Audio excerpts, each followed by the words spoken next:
sécurité d'eau à la chambre. Alors ça passe mal, deux, hein, c'est pas bon, c'est pas bon. Et maintenant on est bien, chacun sa chambre. Là.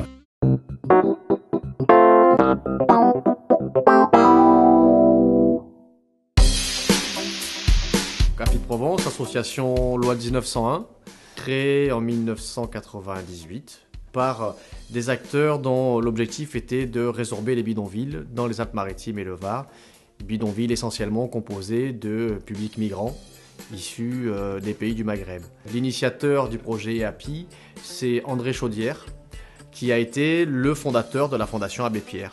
Donc, première vocation d'API, c'est la résorption de bidonvilles, puis la gestion de résidences, et essentiellement de résidences pour migrants. Et puis petit à petit, API s'est diversifié, et API est devenu un gestionnaire de résidences sociales, qui sont des structures donc construites par des opérateurs HLL, des bailleurs sociaux, qui nous confient la gestion dans le cadre d'une convention de gestion. Nous prenons la responsabilité de remplir les logements et nous payons un loyer à l'organisme HLM. Voilà le montage d'une résidence sociale. Et puis petit à petit, API s'est développé. On a touché toute la gamme des résidences sociales, du travailleur saisonnier, jeune travailleur, de l'étudiant, des pensions de famille, maisons relais, qui sont des structures pour personnes en grande précarité. Donc ça, c'est une activité importante d'API, parce qu'on est présent sur des champs très très différents, ce qui nous permet d'être au courant des difficultés qui sont rencontrées et d'essayer d'apporter des réponses innovantes. C'est la grande force d'API, c'est d'être aussi dans l'innovation. Notre mission première, c'est donc ça, la résidence sociale, du logement transitoire. On est en difficulté, on arrive chez API, on bénéficie d'un accompagnement, d'un suivi, et on va vers du logement autonome une fois qu'on a retrouvé sa capacité à être autonome et indépendant.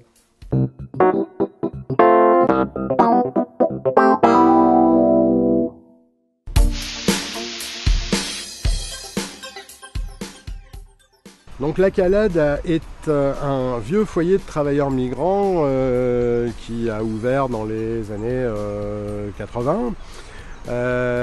Il était à l'origine créé pour loger des travailleurs et répondre à ce besoin de logement qui bien souvent était proposé par les employeurs dans des conditions parfois difficiles pour ces ouvriers venus de loin travailler chez nous.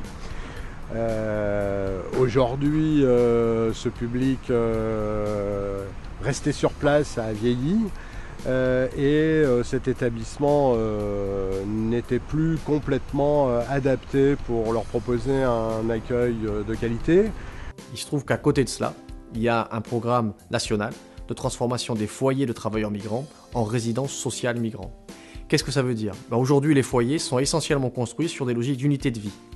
Vous avez des chambres, partagées ou pas, c'est-à-dire qu'il y avait des chambres à 2 lits, des chambres à 3 lits, ça existait. Et puis, en partie commune, la cuisine, où on pouvait se faire à manger dans un espace collectif avec des systèmes de préparation multiples, et puis également des salles de bain et des parties sanitaires collectifs. Ce principe, ça s'appelle l'unité de vie, et le résident payait au lit une redevance qui comprend le loyer, les charges, les prestations, le mobilier, etc. On a considéré au niveau national que cette offre d'unité de vie et donc de logement partagé, et même de chambres partagées, ne correspondait plus aux normes actuelles en matière de qualité de vie.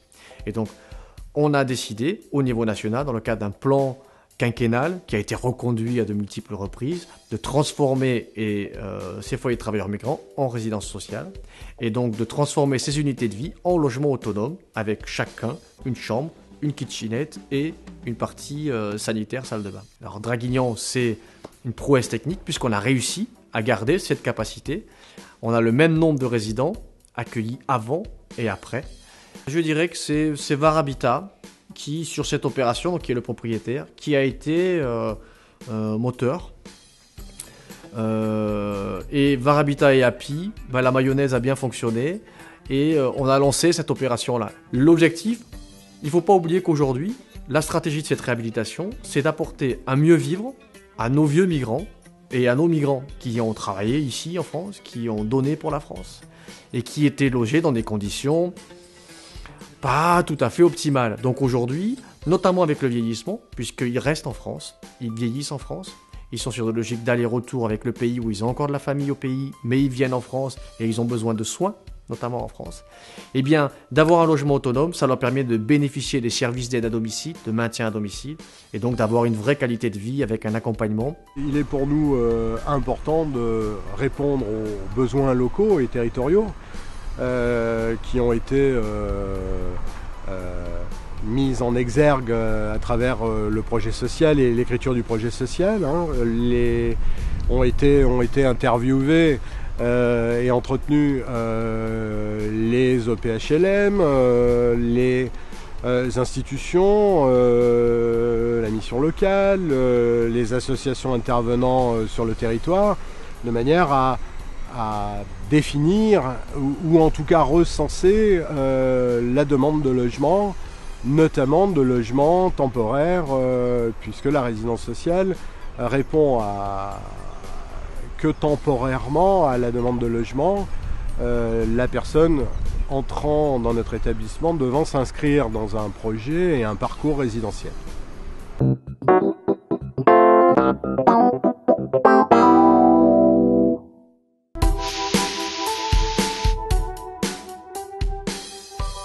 J'ai, si vous voulez, une particularité peut-être, c'est d'avoir dans mon activité depuis une trentaine d'années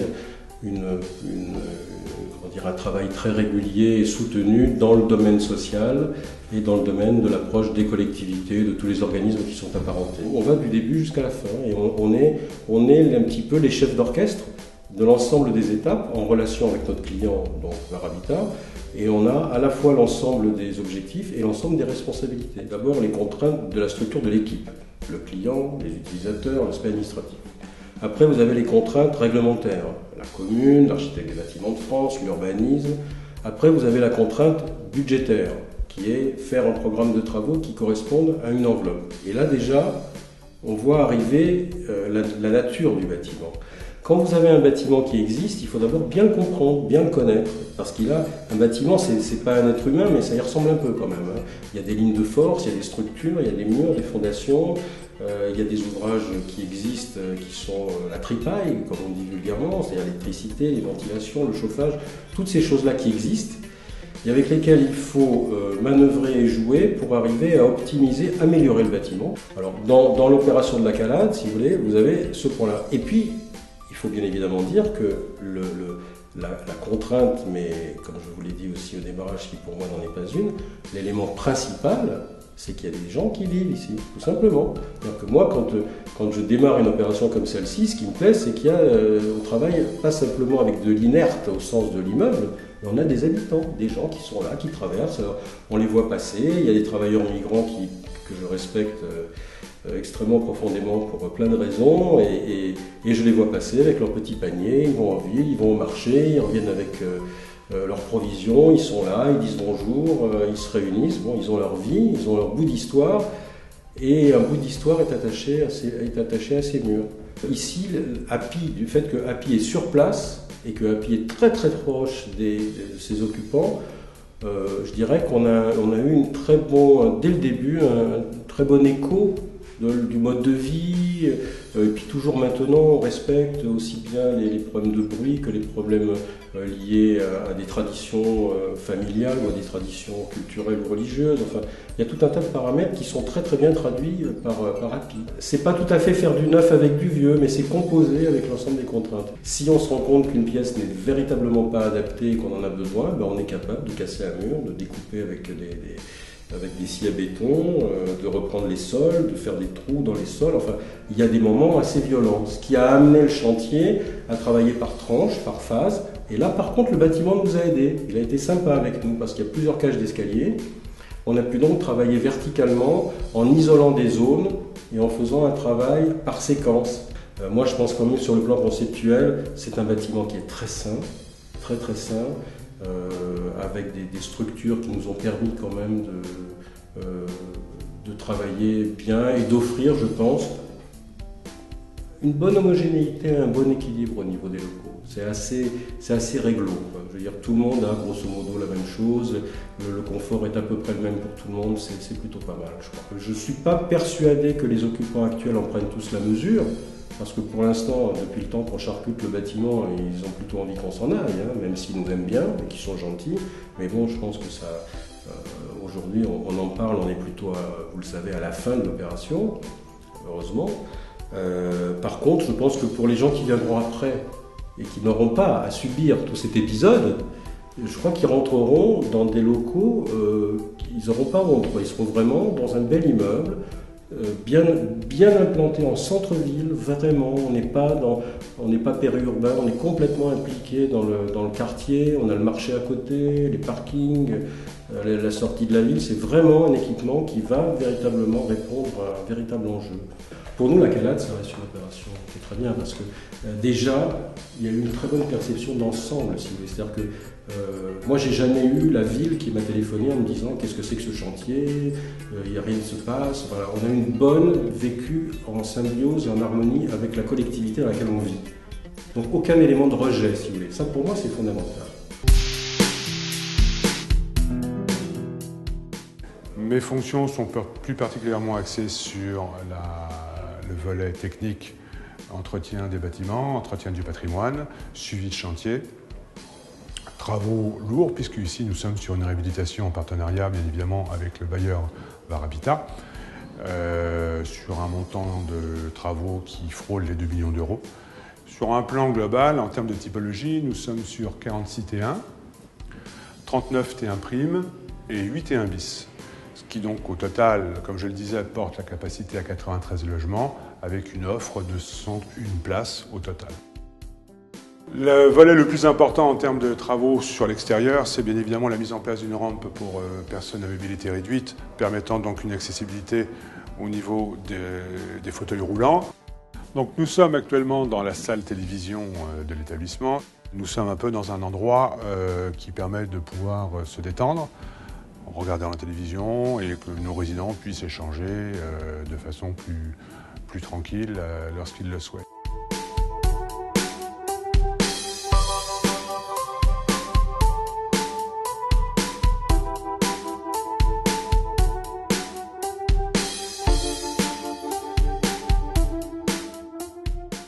Nous sommes sur un nouveau logement sur dernière phase, phase numéro 6. Nous avons les sillages qui ont été opérés, nous avons les descentes qui sont mises en place, nous avons les évacuations qui sont mises en place. Nous avons le cloisonnement qui est en cours de réalisation. Le placo n'est pas encore posé, donc nous sommes vraiment... Au départ, c'est un logement qui aujourd'hui est encore à peu près à 1 mois de ses finitions, puisque le sol n'est pas terminé, les peintures ne sont pas faites bien évidemment, seules les huisseries ont été faites. Il y a encore toute la partie chauffage, plomberie, électricité. On est encore un peu loin du compte.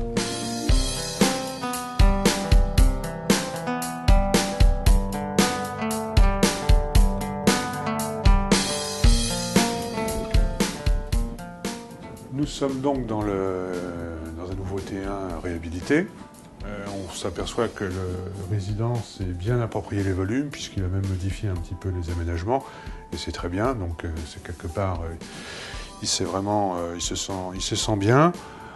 Si on revient un petit peu, si on fait un peu la genèse de l'histoire et qu'on revient un peu sur l'ancienne distribution, donc en unité de vie, ici nous étions pratiquement dans ce qui était l'ancienne cuisine.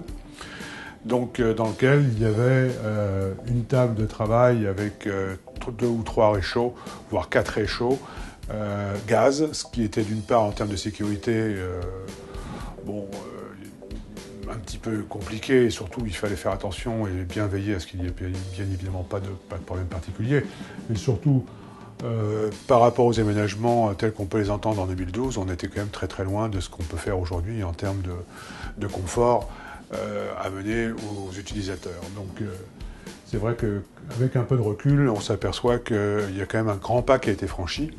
Et même si les volumes ne sont pas surdimensionnés, ils permettent quand même aujourd'hui un logement décent et une offre locative décente qui, quelque part, correspond beaucoup plus à nos aspirations. Sur le plan du chauffage, là aussi, une amélioration est apportée. On est sur du chauffage central. On est sur de l'eau chaude sanitaire centralisée et donc un confort d'utilisation en termes de chauffage et d'eau chaude qui est aujourd'hui dans les normes tout à fait actuelles. Tout à l'heure, je soulevais les points forts du bâtiment par rapport à ses possibilités d'aménagement, ses possibilités existantes en termes d'ascenseur. Un autre point fort de la Calade, c'est effectivement d'être à la fois en léger périphérie de la ville, tout en étant très très près du centre-ville, avec arrêt de bus juste devant l'établissement.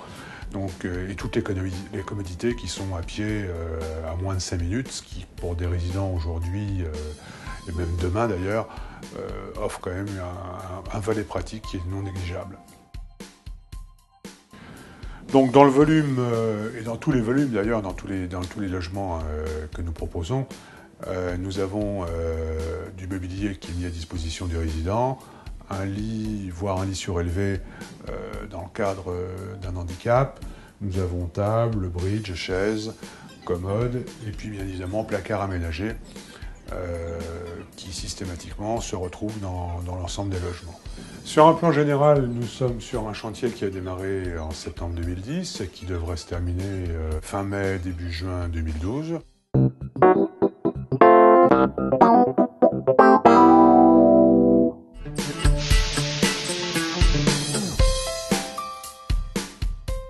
La résidence sociale, c'est pour des personnes qui ont un projet d'insertion sociale, professionnelle, pour qu'il y ait une sortie vers soit un logement de droit commun, soit trouver un travail ou une formation. L'avantage là, ce qu'on va avoir un petit peu dans la résidence sociale La Calade, on va avoir une accompagnatrice sociale, de formation conseillère en économie sociale et familiale, qui va travailler en collaboration et partenariat avec les partenaires institutionnels et associatifs. Il y a une vie dans la résidence sociale. Il est ouvert pour que des partenaires viennent animer à l'intérieur, comme les résidents aussi sont invités à aller à l'extérieur. Et par le biais des actions d'animation intergénérationnelle et culturelle, l'échange et la mixité sont favorisés dans le projet social de la résidence sociale. Chaque partenaire apporte quelque chose dans l'accompagnement social global, que ce soit dans le logement, santé ou insertion professionnelle. C'est là où le réseau est important et intéressant et riche.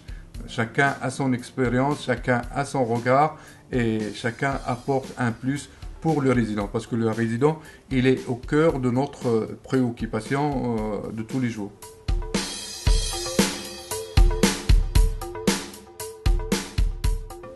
La mission locale, la finalité, je dirais, c'est l'insertion professionnelle durable et l'autonomie. Sur Draguignan, sur la Dracénie, sur le territoire de mission locale, le logement est vraiment un frein important, une ressource qui manque, j'allais dire dans sa diversité, dans son volume aussi. Pour les jeunes en insertion. Donc c'est vrai que le fait que API prenne cette initiative sur ce foyer, ça va être pour la mission locale une ressource, un souffle, parce que c'est vrai que pour nous c'est difficile. C'est vrai que là pour l'instant, API va suppléer au manque de foyers de jeunes travailleurs sur Draguignan. Donc il va y avoir beaucoup de demandes. Donc il va y avoir des critères, j'allais dire, un peu drastiques. Et des choix à faire, parce qu'effectivement, il y aura beaucoup plus de demandes que de possibilités d'offres. Donc ça demande vraiment à travailler, j'allais dire, main dans la main avec API. Mais globalement, nous, ça s'inscrit dans nos besoins de ressources et de réponses en matière de logement temporaire pour une certaine typologie de publics qui sont en parcours accompagnés par la mission locale. C'est effectivement une réponse très pertinente pour le territoire et pour les jeunes qu'on accompagne.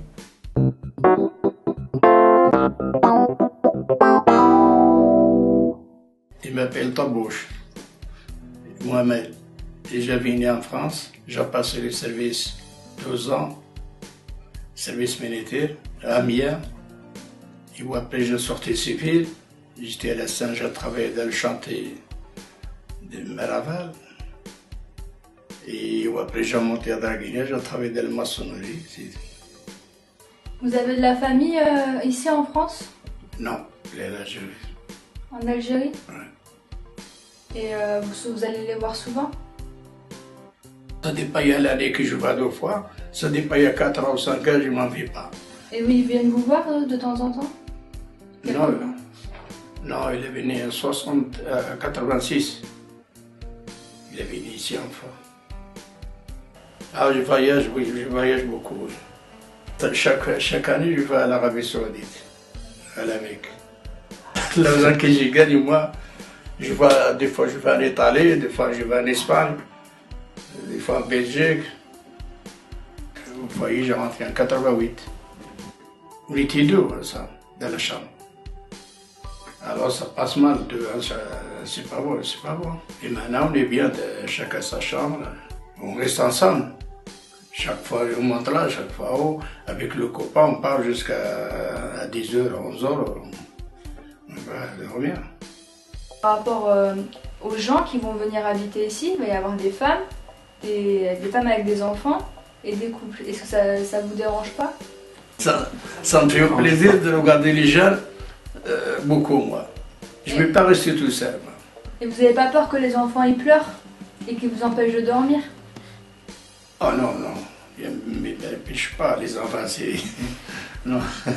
Moi, je dors s'il y a les enfants, oui. Ils se bagarrent entre eux, ça me fait bien. Vous êtes arrivé depuis... 70. En France? Jusqu'à présent. Avant, j'habitais dans une village qui s'appelle Le Muy. Avant, j'habite un peu partout, à Nice. Après, la dernière fois que je viens ici, à Draguignan. Je passe jusqu'à présent. Je suis arrivé à 92. Ça fait 10 ans après. Ça fait presque 12 ans que je suis au foyer. Je travaille un peu partout. Tout l'agricole, un peu de maçonnerie, un peu d'hôtel aussi. Le travail que je trouve, je le fais. Je n'ai une femme, je n'ai 5 filles, je n'ai 2 garçons. Et une fille mariée aussi. Il y a 3 gosses. Vous allez les voir souvent? Bien sûr, toute l'année je vais avoir. 2-3 fois par an, si je veux. Je vais pour le Ramadan. Chaque année, je vais à Tunisie. Je paye, comment dire, je paye mon loyer, j'envoie un peu de sous à ma femme. Pas beaucoup, mais c'est pour faire. Il ne faut pas faire plus que ça. Je vis bien quand même avec ça. Je ne peux pas sortir, mais quand même, je fais quelque chose avec ça. C'est bien.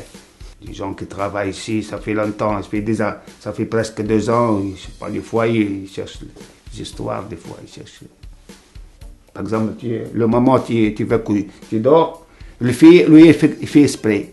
Le compresseur avec le marteau. J'aime pas casser les oreilles pour un marteau-piqueur ou pour... Maintenant, je préfère celui-là mieux qu'avant. Parce que ça change un peu. Mais avant, la cuisine est pour 3 personnes. L'autre, par exemple, il travaille. L'autre, il ne travaille pas. L'autre, il fait manger de 7 h du soir.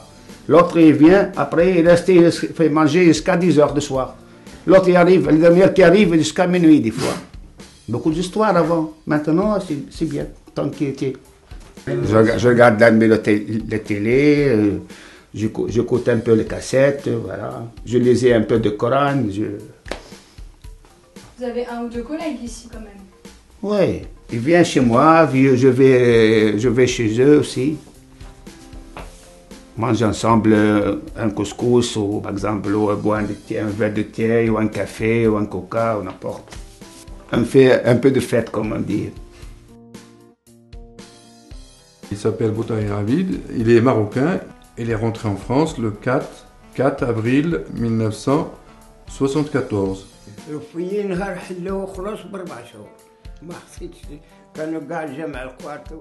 Il était parmi les premiers qui ont intégré le foyer, il était le 9e. Il a intégré le foyer, je crois, en 1982.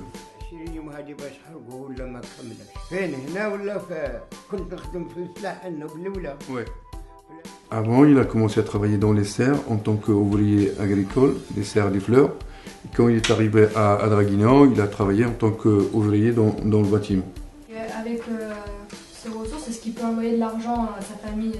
Il fait que ça. C'est-à-dire, il envoie tout ce qu'il peut et il garde pour vivre un petit peu. Ça fait 3 ans qu'il a perdu la vue. Il y a un résident ou des résidents qui sont solidaires, qui l'accompagnent chaque samedi pour faire les courses. Et c'est lui qui fait à manger seul. Et chaque jour, quand il voit quelqu'un qui part en ville, il lui demande à ce qu'il lui prenne du pain. Il ne souhaite pas avoir une aide, une prise en charge. Il préfère rentrer chez sa famille. Et là, ce sera un retour définitif avec tous les transferts de retraite vers le pays d'origine.